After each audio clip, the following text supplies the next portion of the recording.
Introduction. By way of introduction, my name is Vincent Smith, and I'm president of Forge Audubon Society. And I'd like to welcome everybody here to our presentation about bird window collisions.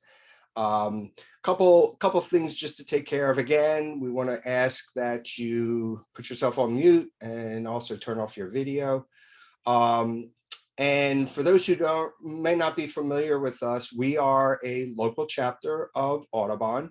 If you are a member of National Audubon Society and you live within the range of Philadelphia to Kennett Square to Pottstown to Schwenksville, anybody within that range is a member of our organization. So you don't have to be within those ranges. We will accept anybody. And our basic mission is to provide education about birds and wildlife in general. So I'd like to welcome everybody to come for coming out tonight. Couple other things I wanted to mention is that this presentation is being recorded. So if you know anybody who maybe couldn't come tonight or is interested in this topic, make sure you pass it along to them, that the information is out there and they can check in at any point. The other thing I wanted to mention is that this coming Tuesday, we are having our annual meeting. One of the things as a chapter we must do is have an annual meeting, and this annual meeting is a social event, as well as it's an opportunity for us to reach out to you as participants and see if we're heading in the right direction, and if you have any comments or suggestions as to which direction you would like us to go. So we welcome everybody to come out for that. We're going to have a little bit of snack food, and we're also going to have some beverages. So please, if you have a chance, that's going to be this coming Tuesday. You can go to our website. The time is from 6 o'clock to 8:30 p.m. and that is on Tuesday at the John James Audubon Center at Mill Grove. So we would love to have you come on out, and we can get to know you and interact with you, and we would really love that. The one thing I also wanted to mention is that part of my connection with this presentation has been our chapter is in a joint membership with Bird Safe Philly. For those who may have been around, there was in 2020 there was a fall major bird kill event down in Philadelphia.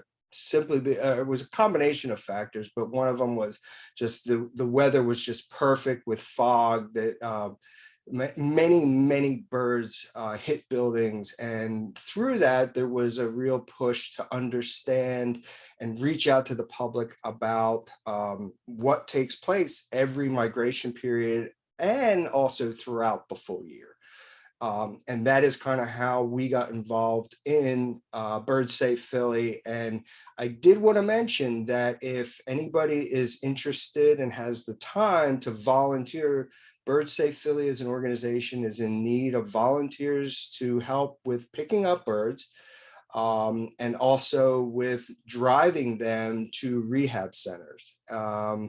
And there would be all kinds of training that you would have to go through. But if you have the time and the energy and you're interested in something like that, it's a great cause, and it's a way to be able to further understand what is taking place out there in relation to birds and buildings and what is occurring on these migration periods. And the other thing too is I wanted to thank everybody for coming to this presentation. A lot of times when we do presentations, it's going to be something that is kind of light and fascinating. And in this particular case, it's a hard topic, and it's one that we probably have all experienced. And what we're looking to do is to understand, the extent of the problem that is occurring between birds and windows, and how many bird collisions take place, and also what steps we can take as individuals to prevent these bird collisions. So with that, I did want to mention some of the organizations that have helped to put this presentation together. This is the Bird Window Collision Working Group, which consists of the Acopian Center of Ornithology at Muhlenberg College, Audubon Mid-Atlantic, Lehigh Valley Audubon, as well as Wyncote Audubon. and they have put together this presentation, and our mission is to outreach to basically the general public and let them know, okay, this is what's occurring, and these are the steps we can do in order to prevent it. So with that, I'd like to get rolling. Let's see if we can go to the next slide. Let's see. Okay, oh, here we go.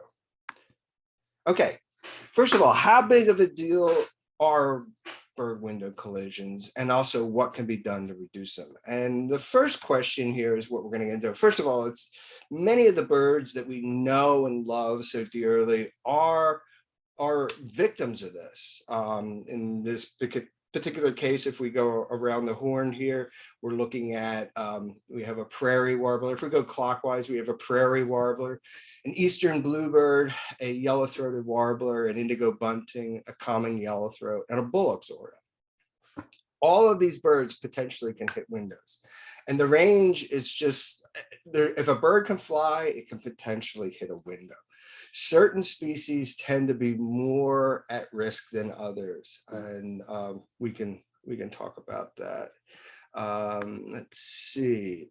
And what are we looking at? We're looking at, okay, habitat. Here we have an example of habitat. We know that there's a house to the left and there's a back patio. And of course, one of the things we want to do is we want to landscape the property with some water features, some shrubs, some plants. Part of the reason we want to do that is the beauty of the natural environment, but also as bird watchers, we love to bring the birds into the habitat. And it is a good thing for us to landscape in this way. The problem is that when we do that, we're drawing the birds in. And of course, when you have birds and when you have windows, you have collisions. And this is just it's a little lighthearted, but it's a serious topic. And then once the window was invented, especially at the turn of the century, when they mass produced the windows that we all have in our buildings, suddenly these windows, which are beautiful for us to look out into that wonderful habitat, are now an obstacle for the birds. And part of the reason is the birds actually don't see it, and they actually just run right into it. So it is a painful fact. Windows kill birds. And as we'll see as we go through this, it's actually one of the major killers of birds. And we'll put it into the category as to where it stands when it comes to birds. One of the biggest problems that we're having is suburban sprawl. And in this particular case, you see just how many buildings are there. Now, just imagine this increase of urban sprawl, and every single one of these buildings that you see have these clear glass windows on them. And these clear glass windows are now obstacles. When we start to increase the number of windows, we now have the increase in the number of collisions from birds. So that is what's taking place. And that does mean increase of suburban buildup, increased number of windows. It just means you're going to have an increase in the number of dead birds. And that is what's taken place. And part of the research that took place with this is Dr. Daniel Clem Jr., and he spent 40 years studying bird window collisions. And he was one of the first people to see that this is a major problem. But he's also been researching the solutions and trying to educate the whole world how bad this is and what we can do to stop it. And here we are. How many are we talking about? On a low number, we're looking at 100 million birds, but chances are it's even more than that. It's probably closer to 1 billion birds that hit glass every year within the United States. And when we think about bird window collisions occurring on an average of 1 million times a day, and that is a significant mortality with birds in general. And of course, they have all kinds of issues they're dealing with at the present time, having to do with habitat loss and pesticides and everything else. But then we throw in this other piece, which is our windows, which are there as the obstacles. And to give you an idea, and I'm going to look at the bottom number here, imagine losing the equivalent of New York, Los Angeles, Chicago, Houston, Phoenix, Philadelphia, San Antonio, San Diego, Dallas, San Jose, and on every year. That's what we're looking at.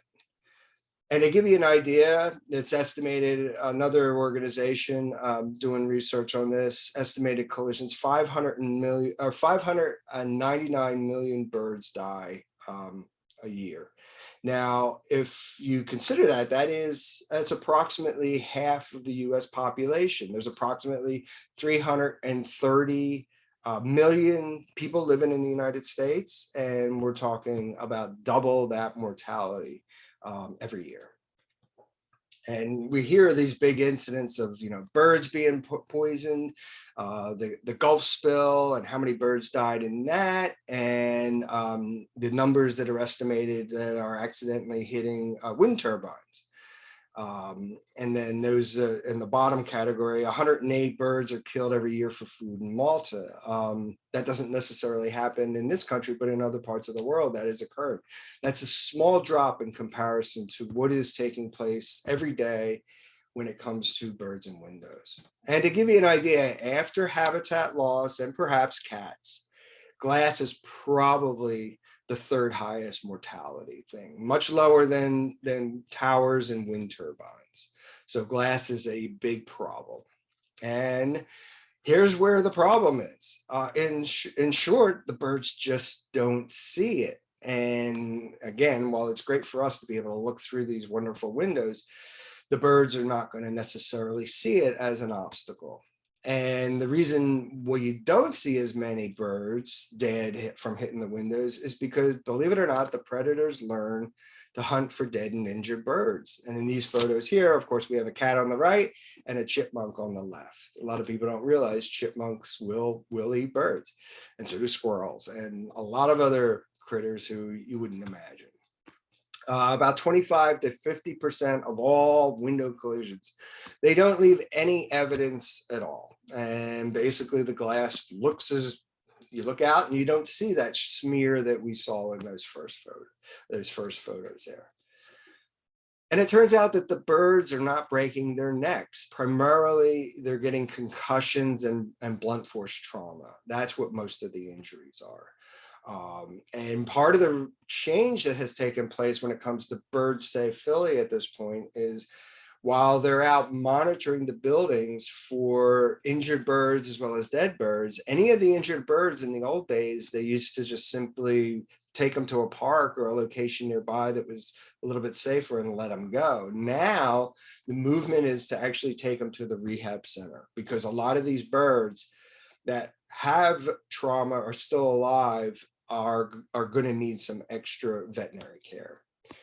And it turns out that many birds that do fly into and have a collision with a window, they possibility that they most likely die later, even though they seem like they're fine. And unlike natural predators, collisions with glass kill both the unfit and the fit.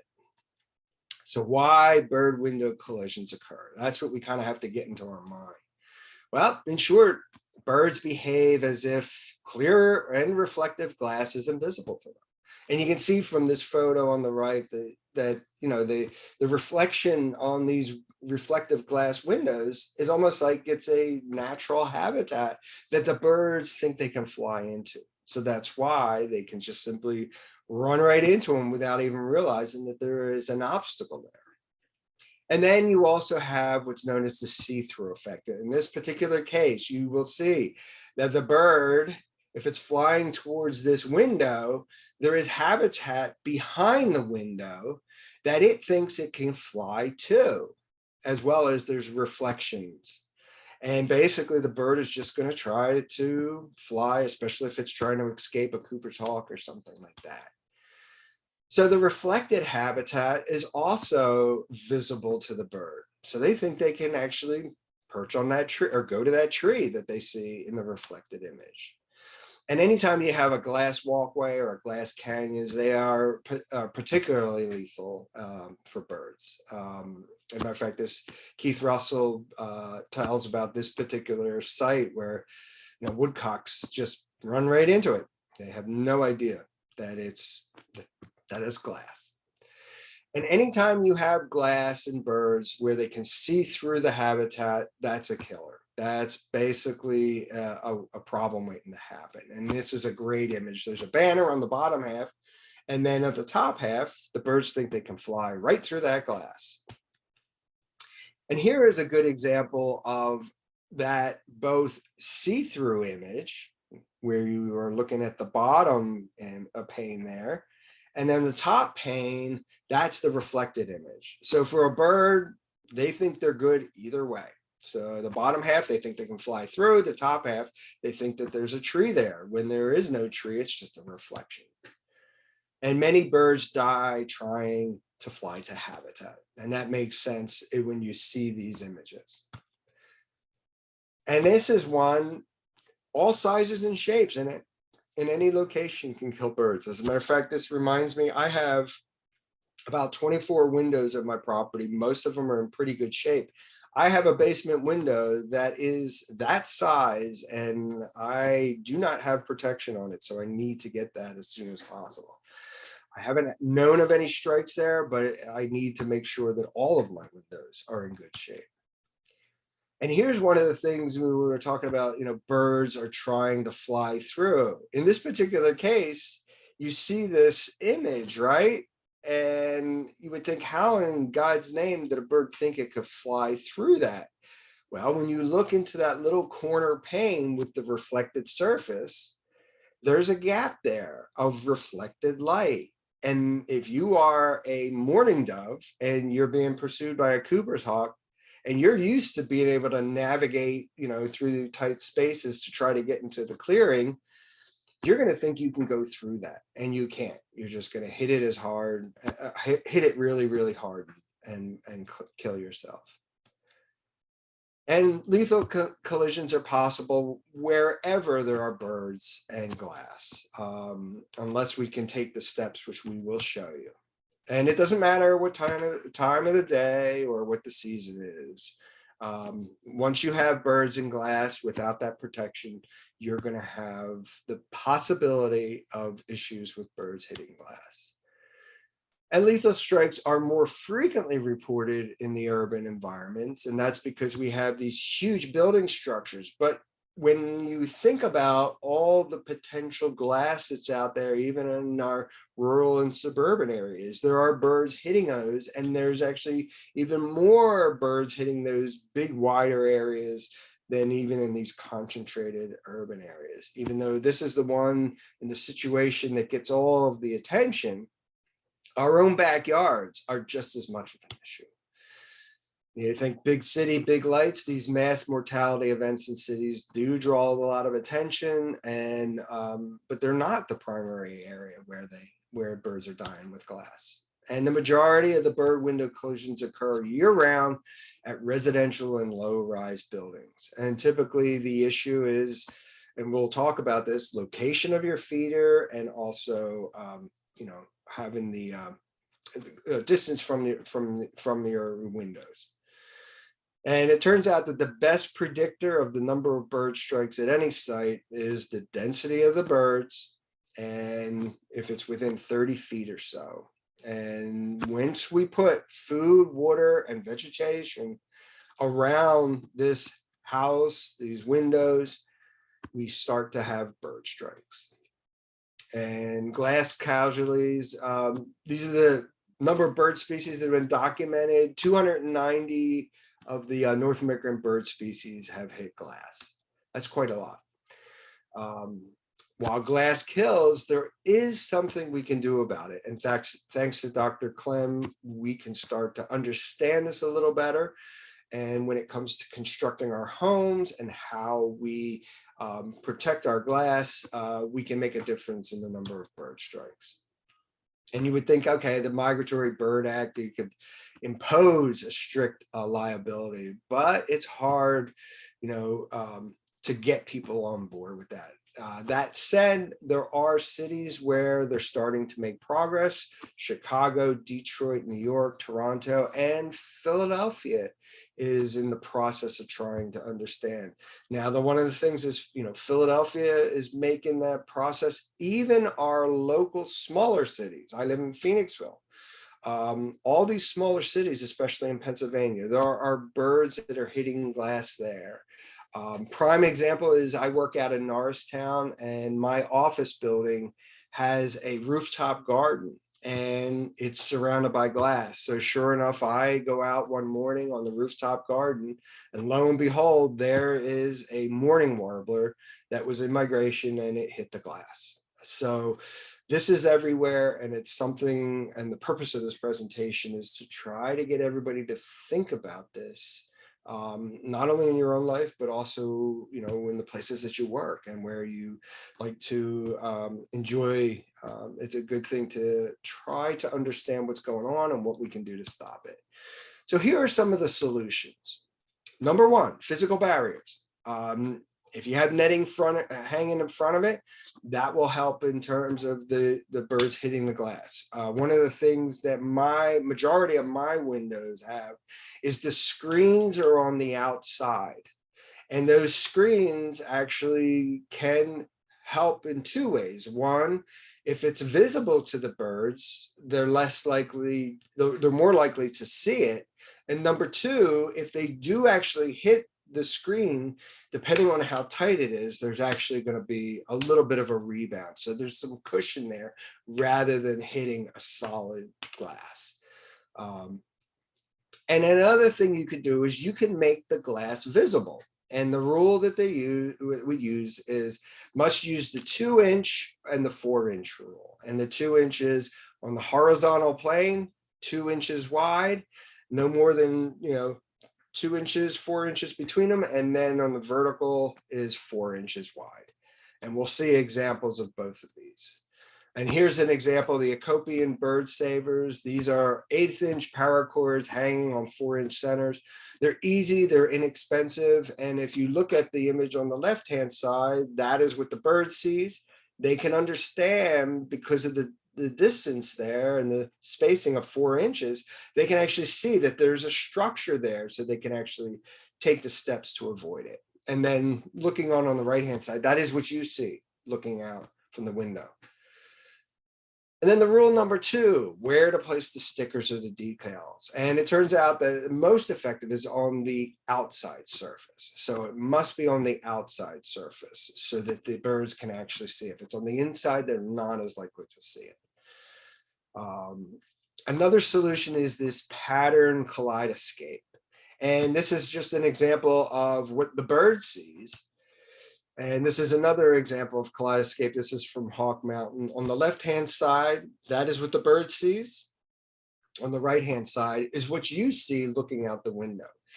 You can't, when you're on the inside looking out, it looks perfectly clear and normal.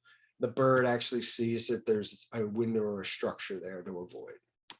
And then here's just some kaleidoscape decals. Again, top pane is what you see looking out. The bottom pane is what you see what the bird sees looking at the window. So even though if you look at that bottom window there's a reflection, and there's of the thing, there's also the decals there, which tell them there's something there to avoid. And then here's a kaleidoscope clear example, right and left, the clear portion on the left and cloudy on the right. And then the American Bird Conservancy has an example in this case of bird tape. And this is a way you put these on the windows, and then you can see they're on the outside, and then the bird can actually see that there's a structure there and it's to be avoided. Here's another do-it-yourselfer. I know one of our members had done this on their picture window, and this is basically a series of stickers put on a window with the 2 by 4 inch pattern rule. And you can see in this particular case, it's going to be 2 inches thick on the horizontal and 4 inches wide on the vertical plane. And then you could also use the tempera paint, which is actually a paint that goes on the outside of the window. So again, it lets the bird know that there's something there. Now, keeping your blinds closed can help, but if there's a strong reflection, they can still strike it. So it's better than nothing, but it's something that can be improved on with some of these other options. And this is from the Acopian Center of Ornithology at Muhlenberg College, and you can actually go to their website and you can actually download some materials on do-it-yourself or type bird protections for your windows. And just what is bird friendly and who decides what is or what not. And frequently we see this where these raptor silhouettes are placed on glass. Unfortunately, this doesn't abide by the 2" by 4" rule. So chances are the birds are just going to strike into it. So this is not a good option. Again, 2 by 4" rule is what we're going for. And this is the thing that kind of surprised me with this research is it turns out that placement of your feeders near the windows can actually save lives. And the reason is that the birds are not picking up that head of steam in order to strike it. This is just in terms of feeder placement experiment. And it turns out that the further you place it up to like 30 feet, it increases the number of bird strikes, or I should say bird strikes, because the birds are actually picking up that momentum. So sometimes it's actually going to be a little bit better off to be closer to the window. And in terms of angling glass, that does not seem to really help. It doesn't seem to really help in terms of being able to prevent. So other options would be better in this situation. And then there is a new option coming out, which is ultraviolet signals. And basically, this is going to be contained within the glass. The theory is that birds can actually see within the ultraviolet spectrum. And we can't. So what if you put it on the inside of the glass, in the interior of the glass, there's going to be a visible barrier for the birds, but you're not going to see it at all. And here's just an example of UV reflecting and UV absorbing the glasses. What you see is on the left-hand side, and what the bird sees is on the right-hand side. Okay, and then here's just the another example of that. And then the other thing too is beware of the products that that basically are claiming, hey, you put this sticker on, it's good. Again, they're perfectly fine for you to put them on your windows, but you still have to abide by the 2" and 4" rule so that the bird can actually see that there is a structure there. And the good news is that industry is taking notice of the growing demand for solutions and the options for bird-friendly products. And then ideally, hopefully, in the near future, we'll be able to actually do this all in the front half prior to construction. So when you get a new window, all of these items these solutions may be already in place so that we can prevent these strikes. Here's just an example of fretted glass, which is another way so that the birds can see it. On the left-hand side is what the birds see. On the right-hand side is what you see. In both instances, the birds can actually see that, and we can still see out. And here's an example of an acid etch glass, and this is just another solution. Again, this is projecting out into the future of ways in which we can have glass, enjoy our views, but at the same time protect the birds. So here's just the examples that we have for being able to solve this problem. Some of them are fairly simple and straightforward. Others might be a little bit more complicated, but all of them seem to work according to the research. And, we love birds for a lot of different reasons. And one of the things we want to do is we want to protect our birds. And one of the things we need to take into consideration if we want to be able to enjoy all the things that they bring to us, from, their beautiful images, their vocalizations, all the ecological services they do. We need to understand what is taking place and what we need to do to solve it.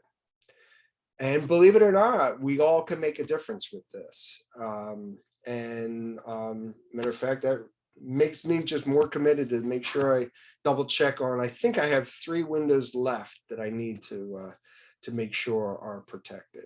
And with that, I'd like to end our presentation. And I think what we'll do is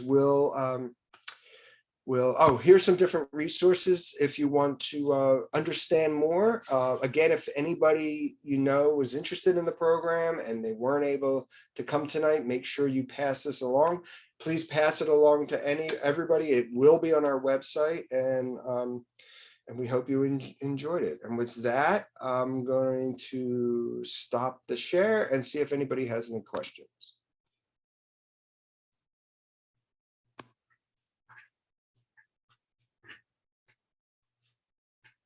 Oh, anybody have any questions?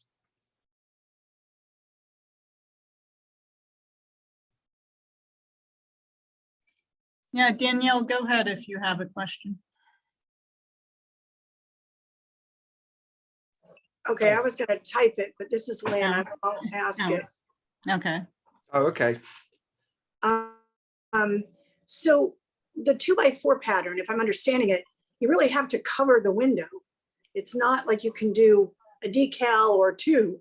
You have to do the whole window in that 2x4 inch configuration. Is that correct? Correct. Or yes. One of the descriptions is if you're going to just put if you're going to put decals, no more than a fist-sized space in any position on the window, if that makes sense.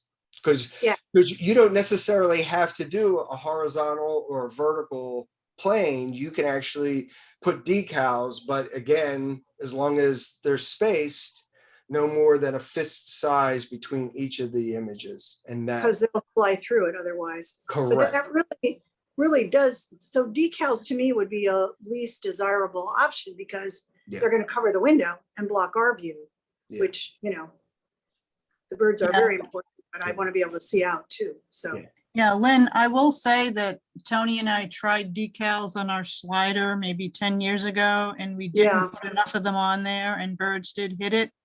But now we have those dots that Vince was talking about. It actually they come in a roll, and you just unroll them, onto your windows, and those work perfectly. Yeah. I mean, no bird has hit, the slider since you put those on. Yeah, and they're easy to put on. It's not like you have to paste each dot on there separately. They come in a roll. Right. Which I would not be good at doing. Yeah. And so. But yeah, those, and we also have the Kaleidoscape on our garden window. Yeah, I like that idea too. That works too. It's a little bit more expensive. I mean, we have a little garden window, and we had to buy like a set amount of Kaleidoscape and then cut it to fit the window, and it was like, I don't know, $70 or something. And our garden window is not big. So that could be worth it though. Yeah. So I like one thing I will say is when you look out the Kaleidoscape, you can see, but I mean it's not as clear, as looking out the regular window, and it's starting to peel off a little bit. I mean, we've had it for maybe, I don't know, 5, 6, 7 years now. Yeah. And I've noticed the edges are starting to lift up. So yeah, and I think that Pat and Tony, you guys were the first ones that I had ever seen do that, and it's just wonderful that it works for you guys, because I know where your slider is in relation to your quote feeding station. So the fact that you haven't had any bird strikes it just really is a good test on the 2x4 rule, and it really does seem to work. Yeah, and the funny thing that happened is we just put in new windows, and the screens are so invisible to the birds that they're starting to hit the screens. Oh. And they never did in the old windows. Yeah. So and it usually just, I mean, I could be sitting in the family room and hear this crash and I just jump. I mean, usually they're okay because they're not hitting it from far away. They're hitting it, from some of the shrubs. But it's still very disconcerting. So, those don't help. So just real quick, and then I'll let somebody else ask questions. So those kind of supplies on our Audubon website for our chapter, do we have information about where to get those? I can put something on there. I That would be think I great. bought mine through the American Bird Conservancy or through that their website had links on it. But Okay. I can put some links together. Thank you. That'd be great. that people And I can- do, and that's a great idea, Lynn. We really should do that. And I do have I have a bunch of information from Bird Safe Philly that we could probably utilize too, so. That's great. Thanks. Because I definitely want to spread the word. And for myself too, we're going to have to look. Dirty windows don't help, huh? No, Darn. Okay, because ours desperately need to be clean, but okay, That's right. never mind. That's right. Maybe dirty screens help. I don't know. All right, thank you. And I just real quick, I do appreciate the context you gave us because I like to try to memorize some of this stuff, and being able to say that it's double the population of the US is an easy statistic to remember. So that was really helpful. Yeah. Now, Danielle, you have a question here. You have a bungalow style home with shrubs and feeders within 12 feet of vertical windows. How does this work during migration? I guess your question, I'm looking to understand in more detail what your question is. I'm trying to, you're looking to see if that 12 foot is good enough for the migration?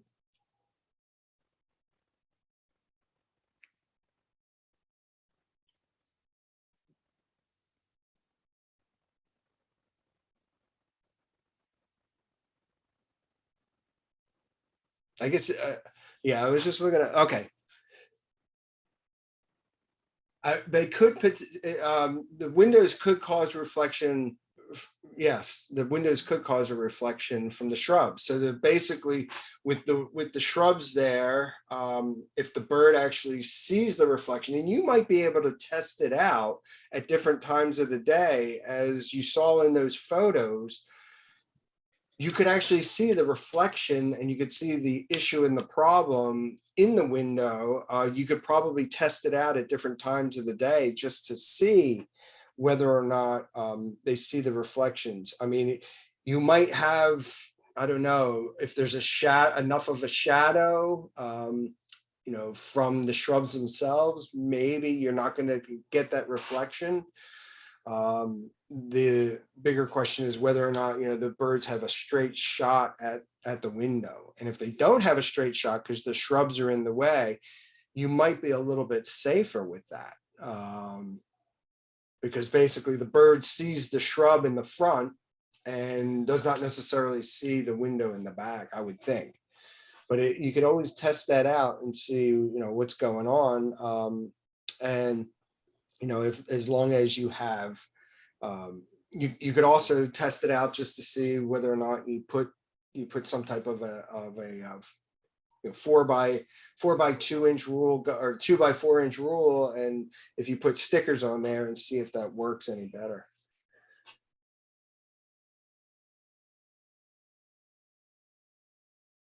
Yeah, I would think that would work, because the birds are utilizing your hanging plants. I know my next door neighbor has hanging plants and the house finches nest in there all the time. So there's always a potential, if it's right near the window, where they can hit the window, especially, you know, if there's a Cooper's hawk that's going to come flying after a house finch or some other bird that's in that area, and then it could potentially hit the window. But you know, being closer to the window, you might be in better shape. I don't know. That's a tough one.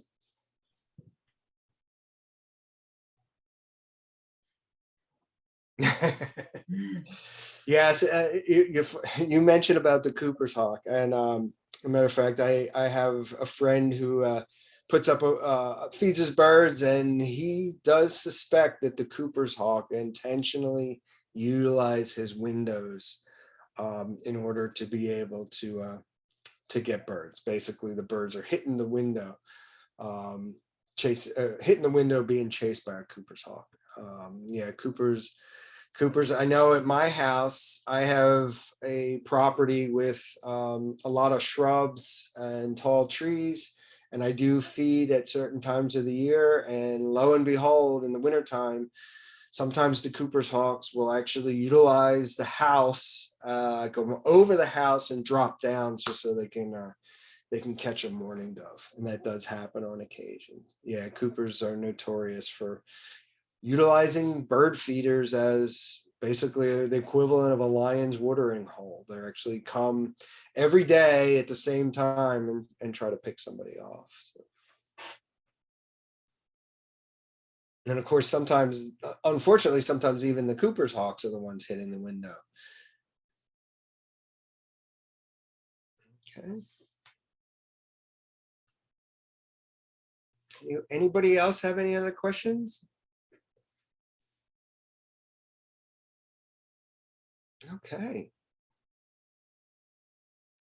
Well, if there's no other questions, again, I wanted to reiterate that we have our annual meeting this Tuesday. If you're looking to come on out and socialize, have a little bit of a little food, little beverage, we would love to have you come on out and think if there any other announcements. I'm trying to think of any other. I can't think of anything other. I think that's the most important. Oh, I did want to mention, if you are interested in any of our additional programs, please just go to our website. We have wonderful walks, bird walks, hikes, all kinds of different programming, and it stays up to date and it keeps moving. We try to stay, what is it, about 2 months of programming ahead of time. So keep your eyes open for some of the programs we have coming up in the fall season. We're actually looking forward to some of those programs. So I guess with that, I'd like to thank everybody for coming out tonight. And again, hard topic, but I'm really glad that you took the time to meet with us. So and I guess with that, we'll close it out. Thank you, everybody, and hopefully we'll see you out there either in the field or out there with the annual meeting. Thank you.